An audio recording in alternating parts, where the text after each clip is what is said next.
everyone, this is Zebo and welcome to today's Who to Poo video. So in the previous Who to Poo video, I actually seek for some feedback with regards to the new format, and I think generally the feedbacks were pretty well received, so I will continue using the 3 phrases format. And on top of that, right, I'm gonna bring back a bit of the pros and cons analysis. So I'm not gonna talk too much about it. I'm gonna leave the pros and cons on screen so that you guys can read it while describing the unit in 3 phrases. So this will cut down the recording process for me and also make it more concise in terms of the video length. So that will be the format moving forward, and I hope you guys will like it. Just let me know in the comment section below what do you guys think so that I can make adjustments along the way. So first of all, the 4 heroes for today's video will be Demon Shire's cow Claude.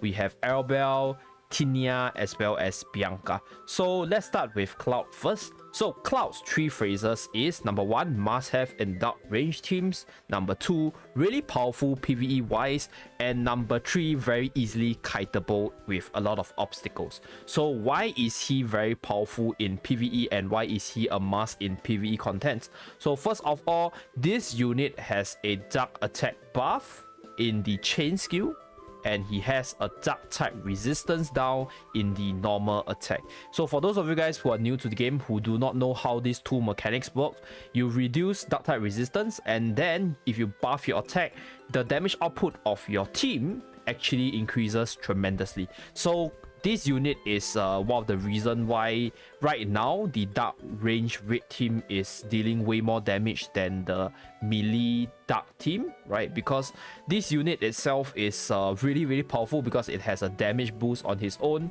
Most of the time, if you're doing raid or if you're doing most PvE contents, you will actually keep your HP above 50% for the maximum damage output.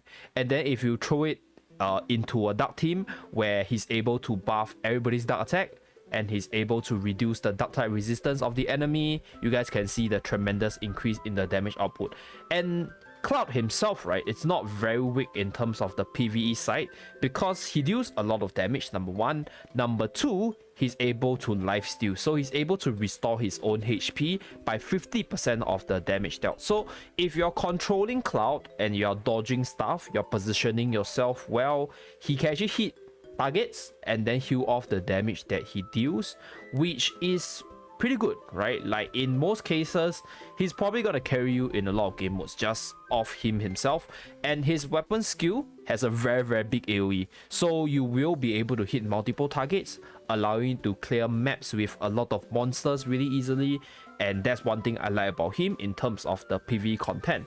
And the last phrase which I use is the easily kiteable. So why is he the king of PvE and not the king of PvP? Make no mistake, Claude deals a lot of damage, but in terms of PvP, you are dealing with real players who knows how to play, right? They are not AIs that follows a specific program. So if people know that this unit cannot attack through walls, they will abuse the fact that this unit cannot attack through walls. So this will make your matches really hard, even if you have a lot of damage. If you cannot hit your enemies, it's pointless. And his chain skill, like I mentioned in his How Would It video, I'll include it in a cut above, is kind of like a risk and reward thing because you have to close in to maximize the chain percentage to chain your opponent more easily, but at the same time you are risking yourself to your opponent's chain as well. So it's a risk and reward which you gotta take and calculate. And on top of that, he doesn't have a movement speed buff, so he's not as speedy and he can't run around in a flexible manner. So if you make a mistake, you're probably going to get chained and you're probably going to lose the game because he's also not the tankiest unit out there. So yeah, that's my evaluation for Demon Shire's Claude. In conclusion, if you have a dark team, if you have Aerobel, if you have Mark II, and you want to complete your dark raid team, then this unit is a must pull. And if you just need a very powerful range unit with the range party buff, he's also a good unit to have because the damage output that he can do on his own is pretty big as well. But he's more towards the dark element team, and that's pretty much about him. So let us move on to the next unit. Next up, we have Red Hood Aerobel. So the 3 phrases for Aerobel are old school, paper cannon, as well as light speed.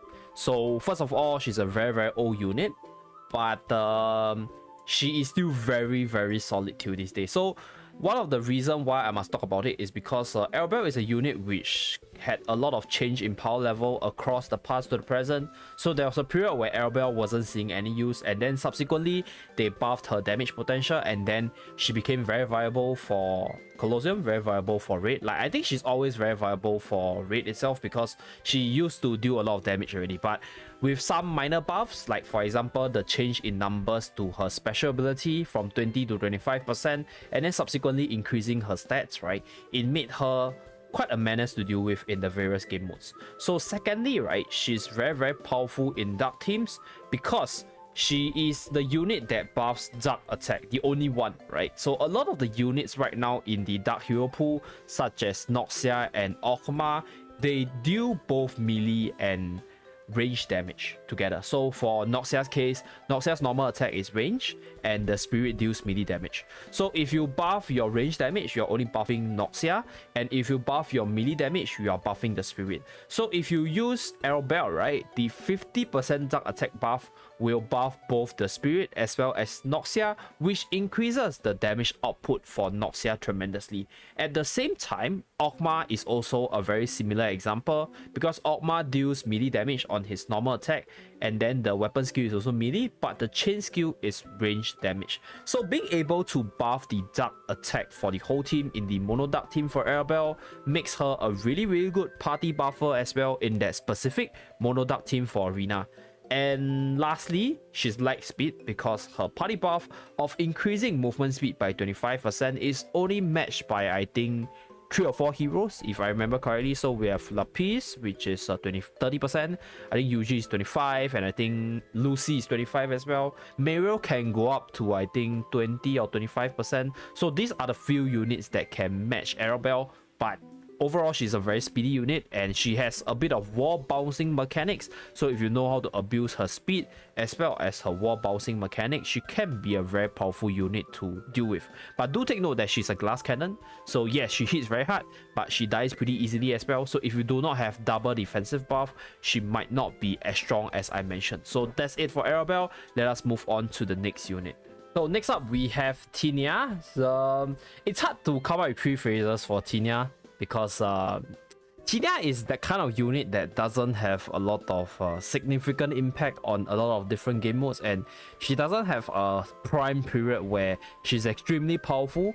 But if you ask me, I'll say that number 1, Tinia is stable, right? She has always been pretty usable. She doesn't shine a lot, but she has always been usable. Number 2, she's a raid queen, right? She is one of the unit which, since her release, has been part of any raid team. Every single raid can be usable because of the defense reduction as well as her party buff and her high damage potential. So that's one thing about Tinia. And lastly, right, the last phrase that I'll use for her is obviously she's sexy. I don't know what else to say about her because yeah, Tinia is that kind of unit that has always been consistently good in raid, consistently good in buffing your teammates because of the ability to do defense reduction. But as time goes by, I think more and more units will have similar abilities, and her power level will drop quite a bit. So for now, I think she's pretty stable. She's a unit which, once you start investing, can be used in every single raid as long as you have the respective elemental bows. You can put her in water teams, earth teams, light team,